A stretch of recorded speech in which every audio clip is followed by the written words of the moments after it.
परम श्रद्धास्पद परम पूज्य आचार्य प्रवर के चरणों में अभिवंदना। आदरास्पद मुख्य मुनि प्रवर साध्वी वर्या जी, साधु साध्वी वृंद, उपस्थित धर्म परिवार। भारतीय परंपरा में प्रायः सभी धर्मों ने मंत्र की महत्ता को स्वीकार किया है।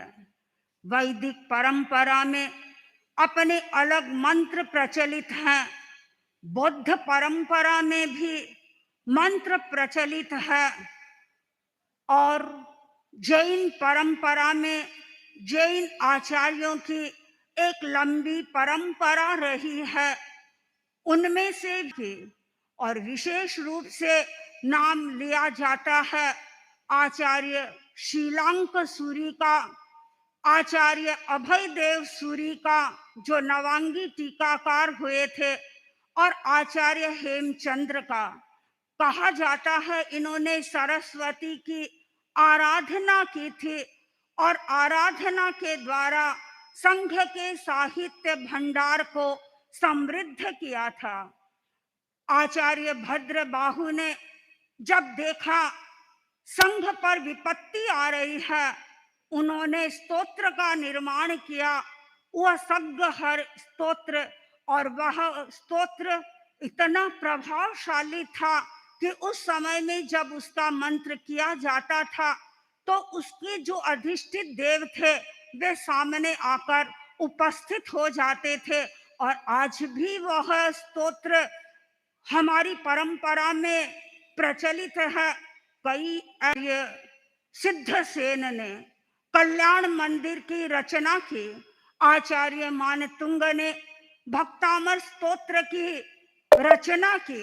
उनके सामने संघ की प्रभावना का प्रसंग था और संघ की प्रभावना के लिए इन दोनों आचार्यों ने 2 स्तोत्रों की रचना की।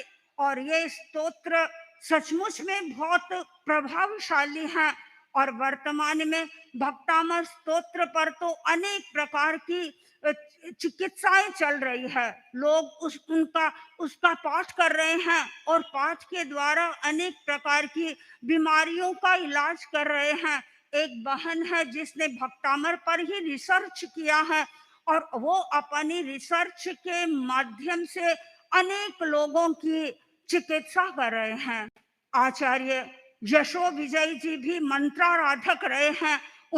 वे जब अपनी ग्रंथ की रचना करते हैं तो अपने ग्रंथ के प्रारंभ में ही सरस्वती का मंत्र लिखते हैं।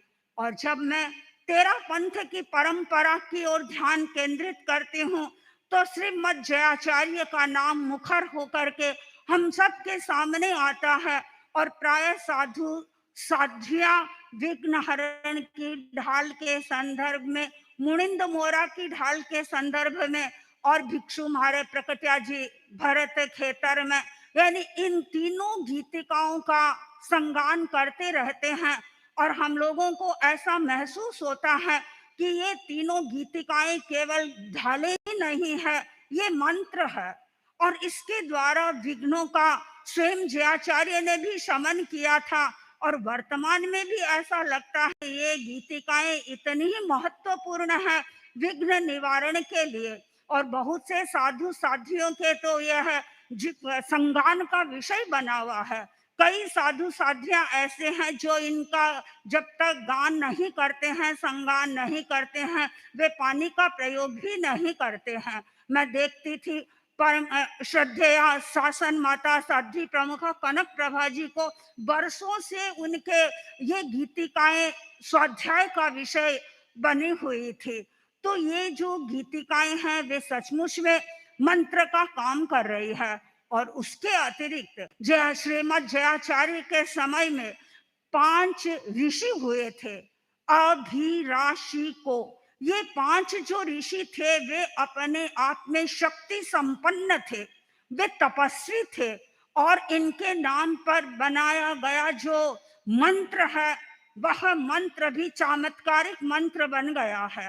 अनेक लोग इस मंत्र का उच्चारण करते हैं और इस मंत्र का जाप करते हैं। यह मंत्र जहाँ हमारी आत्म शुद्धि में निमित्त बनता है, वहाँ अनेक प्रकार की विघ्न बाधाओं को भी दूर करने वाला है। हमारी कुछ साधियां तो ऐसी है, इस मंत्र को ही सब जानती है, और कोई भी समस्या आ जाए वो कहते हैं 100 रोगों की एक दवा, अभिराशि को नमः।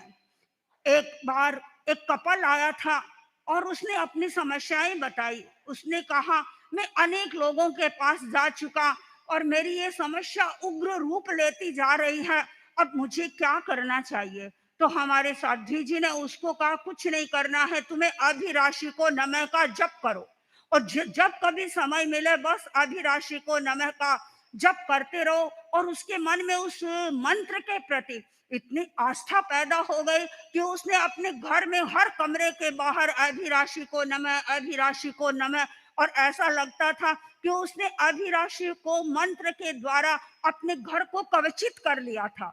और उस कवचित होने के कारण अब जो बाधाएं उसके घर में प्रवेश कर रही थी, यानी जो विघ्न उसके घर में आ रहे थे, वो विघ्न धीरे धीरे दूर होने लगे। और उसको लगा कि इस मंत्र ने तो सचमुच में मुझे जीवन दान दे दिया है, मुझे इस मंत्र ने जागृत कर दिया है।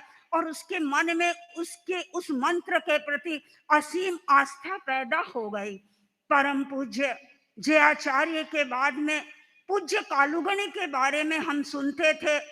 कभी कभी गणाधिपति गुरुदेव श्री तुलसी भी बताते थे, और परम पूज्य आचार्य महाप्रज्ञ जी भी कहते थे कि कालुगणी का तो एक फिक्स समय था जब वे पंचमी से पधारते, पट्ट पर विराजते, और वे सरस्वती के उनके पास में मंत्र लिखे हुए थे, और उन मंत्रों को वो देखते थे, मंत्रों का वे जप भी करते थे। गणाधिपति गुरुदेव श्री तुलसी भी मंत्र की आराधना करते थे, और विघ्न हरण की ढाल उनके भी स्वाध्याय का विषय बनी हुई थी।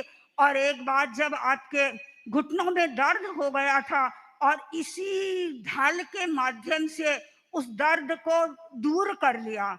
और परम श्रद्धेय आचार्य महाप्रज्ञ जी स्वयं मंत्र के प्रयोक्ता थे और स्वयं मंत्र के निर्माता भी थे। उन्होंने अपने जीवन काल में मंत्रों की आराधना की, सूत्र की गाथाओं की आराधना की, और उसके साथ साथ में स्वयं ने मंत्रों का निर्माण भी किया, और अपने अनुभवों के आधार पर, अपने अध्ययन के आधार पर एक पुस्तक तैयार कर दी, मंत्र एक समाधान। और वह पुस्तक इंग्लिश में भी उपलब्ध है, मंत्र थेरेपी। और वह मंत्र थेरेपी आज अनेक लोग उसके सहारे अपनी अपनी समस्या का समाधान कर रहे हैं। परम पूज्य आचार्यवर जब दिल्ली पधारे थे तो एक बहन मेरे पास में आई, और उसने कहा, वो एस्ट्रोलॉजर थी, तो उसने कहा मेरी बहुत सारी समस्याओं का समाधान मैं इस मंत्र एक समाधान के माध्यम से कर देती हूँ।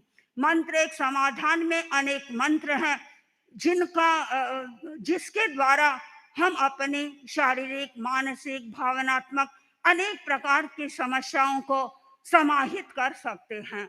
हमारे धर्म संघ में बहु प्रचलित मंत्र है ओम भिक्षु का, और परम पूज्य आचार्य वर ने भी एक दिन फरमाया था भिक्षु शाम। भिक्षु शाम मंत्र हमारे जिह्वा के साथ में जुड़ा हुआ है।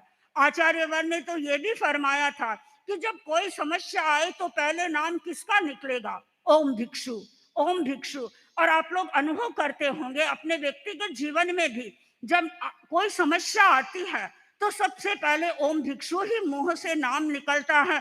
और सचमुच में ये जो ओम भिक्षु नाम है, इसमें एक करामा, इसमें चमत्कार है, इसमें रहस्य छिपा हुआ है।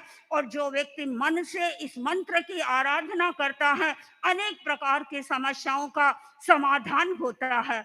आचार्यवर कुछ दिन पहले एक परिवार आया था एक बच्ची को लेकर के, और उसकी बहुत बड़ी समस्या थी। समस्या ये थी कि जब भी वह रात में जागती चिल्लाने लग जाती, और अपनी माँ मम्मी को कहती, मम्मी मुझे डर लगता है, डर लगता है, और कितनी ही देर तक वह सो नहीं पाती थी। उसकी माँ ने अपनी बेटी की समस्या को मुझे बताया। अब हम उसको कोई दवा तो देने वाले नहीं हैं, हम तो मंत्र की आराधना बता देते हैं। और मैंने ओम भिक्षु मंत्र जपने के लिए उससे कहा, लेकिन खाली जपने के लिए नहीं कहा, मैंने इसको कहा कि तुम ओम भिक्षु का अपने शरीर के चारों ओर एक कवच का निर्माण कर लो। वो लड़की छोटी थी किंतु इतनी समझदार थी, उसने मैंने जितना कवच बताया उससे अधिक वो कवच का निर्माण करने लगी। और 1 सप्ताह के बाद जब वापस आई, तो आने के बाद जब मैंने उससे बात की, मैंने पूछा, "भई कितना रहा है?" तो उसने कहा, "80% भई मेरा दूर हो गया, अभी 20% बाकी है।" तो मैंने उससे कहा, "नेक्स्ट वीक आओ, तब ये बताना कि मेरा 20% भय भी दूर हो गया है।" तो आचार्य भिक्षु के नाम से हमारे भय दूर हो रहे हैं, हमारी बाधाएँ दूर हो रहे हैं, और हम अपने इष्ट का हर समय स्मरण भी करते रहते हैं। परम पूज्य आचार्यवर को मैं देखती हूँ कि आचार्यवर किस प्रकार विघ्न शमन कर रहे हैं, किस प्रकार बाधाओं को दूर कर रहे हैं। अनेक प्रकार के लोग आते हैं, अनेक प्रकार की समस्याएं रखते हैं, और आचार्यवर भी उनको मंत्र देते हैं। लेकिन आचार्य वर्ग के मंत्र अलग हैं। कोरोना काल में हम सबको मंत्र दिया था कि चैता भार हम वासम का जप करना है। सैकड़ों लोगों ने इस मंत्र की आराधना की, और लोग बता रहे थे कि इस मंत्र के द्वारा सचमुच में हमारी शक्ति बढ़ी, और इस मंत्र ने ऐसे लगा कि एक कवच का निर्माण कर दिया। कई बार आचार्यवर मंगल पाठ सुनाते हैं, तो वो मंगल पाठ भी ऐसा लगता है मानो मंत्र सदृश बनता है। और आचार्यवर को जब हम व्यक्तिगत रूप से देखते हैं, कई बार निकट बैठने का भी हमें अवसर मिलता है, तो ऐसा लगता है कि आचार्यवर खाली नहीं बैठते हैं। आचार्यवर के भीतर जप साहित्य में एक नाम आता है अजपा जप का। अजपा जप से तात्पर्य क्या है?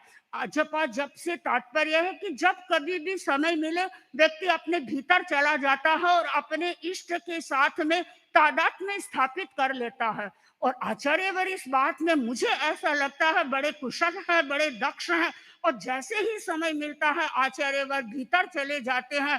कभी कभी बाबा बाबा की ध्वनि हमें सुनाई देती है, तो हम अनुमान लगा लेते हैं कि आचार्यवर जरूर आचार्य भिक्षु का ही जप कर रहे हैं, आचार्य भिक्षु की स्मृति कर रहे हैं, अपने इष्ट की स्मृति कर रहे हैं। और वास्तव में मंत्र जप के द्वारा हमें इस स्टेज तक ही पहुंचना है। ये जो हम अभी मंत्र कर रहे हैं, ओम भिक्षु अथवा अन्य जो मंत्र कर रहे हैं, वे मंत्र अब तक की स्थिति में जाना होगा। ओम भिक्षु का मंत्र प्रभावशाली है, और इसके साथ साथ में दूसरा मंत्र परम पूज्य आचार्य फरमाते हैं, हमारे तो सबसे बड़ा मंत्र है, वह है नमस्कार मंत्र। वह केवल मंत्र नहीं है, उसके साथ में जुड़ा हुआ है महामंत्र, यानी वह महामंत्र है।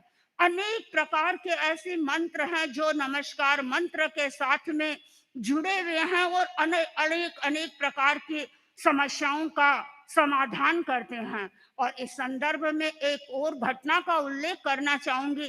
कलकत्ता के पास में हिंद मोटर एक क्षेत्र है, परम पूज्य आचार्यवर कोलकाता की यात्रा के समय वहां पधारे थे। तो वहां की अभी वो बहन भी आई हुई है। उस बहन ने बताया कि हमारे घर में प्रतिदिन दोपहर के समय नमस्कार महामंत्र का और ओम भिक्षु का 2 से 3 तक, यानी एक सामायिक का क्रम रहता है। अनेक आसपास की बहनें आ जाती हैं, और घर के सभी सदस्य हैं, वो भी सामायिक करने के लिए बैठ जाते हैं, और ओम भिक्षु और नमस्कार मंत्र का वे जप करते हैं। और एक दिन क्या हुआ कि लड़कियां दोनों स्कूल गई हुई थी, और स्कूल से वे घर पर पहुंची थी, और उसी समय में 3 व्यक्ति सुसज्जित होकर के उस घर में आ गए। देखा, एक बार तो सब भयभीत से हो गए, और उन्होंने वो तीनों व्यक्तियों ने घर को अंदर से बंद कर लिया, और जो दोनों बच्चियां थी उन दोनों का मुंह बांध लिया। और माँ ने कहा कि अभी जो 2 और महिलाएं आई हुई थी, पोषद कर रही थी, प्राय पोषद भी उन्हीं के घर में होते थे, वो पोषद कर रही थी, तो उनको कहा और कुछ नहीं करना, अपने तो नमस्कार मंत्र का जप करते रहो, और ओम भिक्षु का जप करते रहो, बस यही हमारा आश्रय है, यही हमारा त्राण शरण आधार सब कुछ है। वो दोनों बहनें मंत्र को मन मन में कर रही थी। और उधर वे जो लुटेरे लोग थे, पूछा, बताओ तुम्हारी तिजोरी कहाँ है? पता था यदि मैं नहीं बताऊंगी तो ये हमारे प्राण का हरण। तो उस बहन ने कहा देखो वो सामने तिजोरी रही। और योग ऐसा था कि पहले दिन ही उनके घर में कोई फंक्शन हुआ था और फंक्शन के कारण बहुत सारा सोना उनके घर में आया हुआ था। और सोना चांदी बहुत सारा उस तिजोरी में रखा गया था। वे तीनों व्यक्ति वहां पहुंचे और उस तिजोरी के पास में गए, तिजोरी को खोला। आचार्यवर तिजोरी में वे बता रहे हैं कि उन्हें क्या दिखाई दिया, सोना तो उन्हें दिखाई ही नहीं दे रहा है और चांदी के कुछ बर्तन उनको वहां से दिखाई दिए और उन बर्तनों को उन्होंने उठा लिया। अब वो फिर आकर के बोलते हैं तुम्हारी तिजोरी में तो कुछ नहीं है, क्या क्यों तुमने तिजोरी के लिए हमें कहा? उसने कहा आपने पूछा मैंने बता दिया, तुम ये बताओ तुम्हारे लोकर कहाँ है? उसने कहा हमारे लोकर तो ये जो कक्ष है इस कक्ष के अंदर है, वो उपासना कक्ष था। वो प्रतिदिन वह बहन वहां बैठ करके सामायिक और जप का अनुष्ठान करती रहती थी। तो कहा वो लोकर रहे। अब वो उस कक्ष में जाने का प्रयत्न करते हैं लेकिन कक्ष में जा नहीं सकते हैं। जैसे ही अंदर घुसते हैं उन्हें ऐसा लगता करंट आ रहा है। 2 बार प्रयत्न किया, 3 बार प्रयत्न किया लेकिन वे उस कक्ष में नहीं जा सके। और वो बहन जाती है, आराम से अंदर चली जाती है और वापस बाहर भी निकलती है। और इधर वो सामायिक करने वाली बहनें बार बार घर का जो दरवाजा था उसको नोक कर रही थी, खटखटा रही थी। अब वो खोले तो वो जो आए हुए लोग थे वो डाकू टाइप के थे। वो कहते हैं नहीं दरवाजा नहीं खोलना है। और वो खटखटाहट रुक भी नहीं रही है क्योंकि बहनों को पता है कि रोजाना यहाँ पर सामायिक होती है, आज ऐसा क्या हो गया। तो ये दरवाजा भी नहीं खोल रही है। और बार बार जब दरवाजे की खटखटाहट हो रही थी तो उन व्यक्तियों के भीतर भी भय पैदा हो रहा था और उन्होंने सोचा कहीं हमारी जान चली जाए।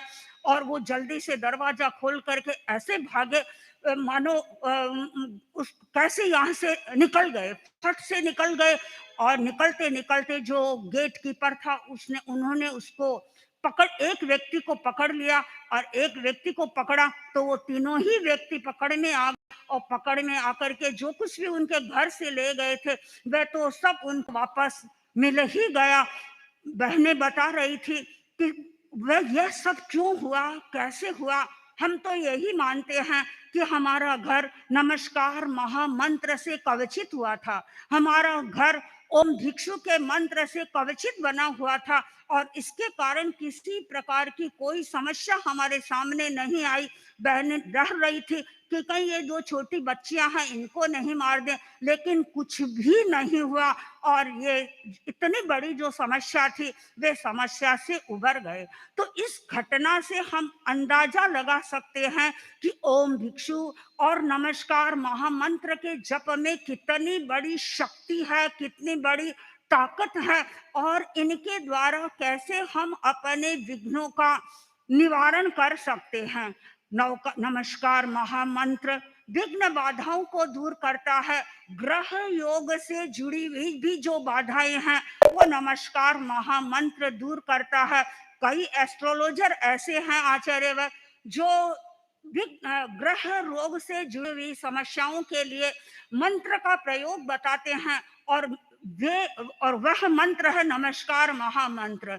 तुम्हारा शनि ग्रह कमजोर है तो तुम ओम ह्रीं नमो लोए सब्ब साहुणं का जप करो। तुम्हारा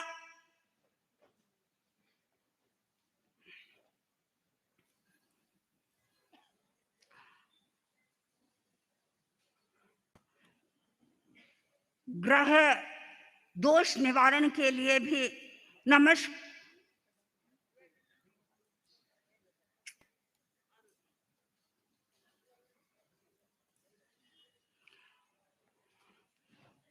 तो नमस्कार महामंत्र के द्वारा हम ग्रह रोग ग्रह दोष का भी निवारण कर सकते हैं, विघ्न बाधाओं का भी निवारण कर सकते हैं। लेकिन इस मंत्र के द्वारा हम अपनी साधना भी कर सकते हैं। ये जो नमस्कार महामंत्र है जिसमें हम अरहत को नमस्कार करते हैं, सिद्ध को नमस्कार करते हैं, आर्य को नमस्कार करते हैं, उपाध्याय को नमस्कार करते हैं और सब साधुओं को हम नमस्कार करते हैं। तो ये जो नमस्कार है यह नमस्कार हमारी शक्ति जागरण के लिए है। हम चाहते हैं अपने लक्ष्य को प्राप्त करें।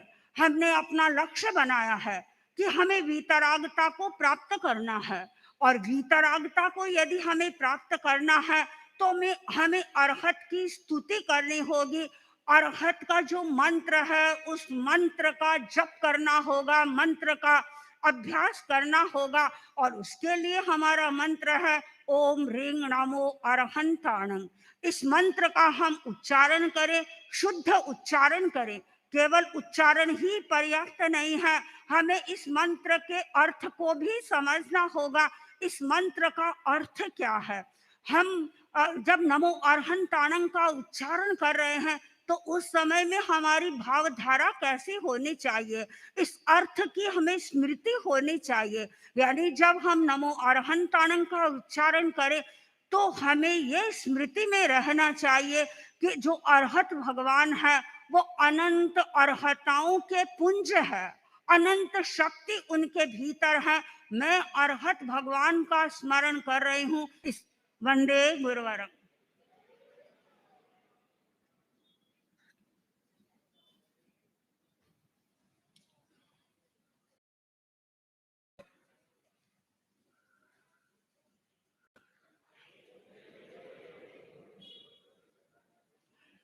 अपने बात का उपसंहार कर रही हूँ संस्कृत के एक सूक्त के द्वारा। जपात मनसः शुद्धि, मन शुद्धिता है हरि दर्शनम। जब से मन की शुद्धि होती है और मन की शुद्धि से प्रभु का दर्शन होता है, आत्मा का दर्शन होता है। हमें आत्मा का दर्शन करना है और आत्मा के दर्शन के लिए परम पूज्य आचार्य वर्ग के द्वारा हमें प्रतिदिन मार्गदर्शन उपलब्ध होता रहता है। ओम अर्थ।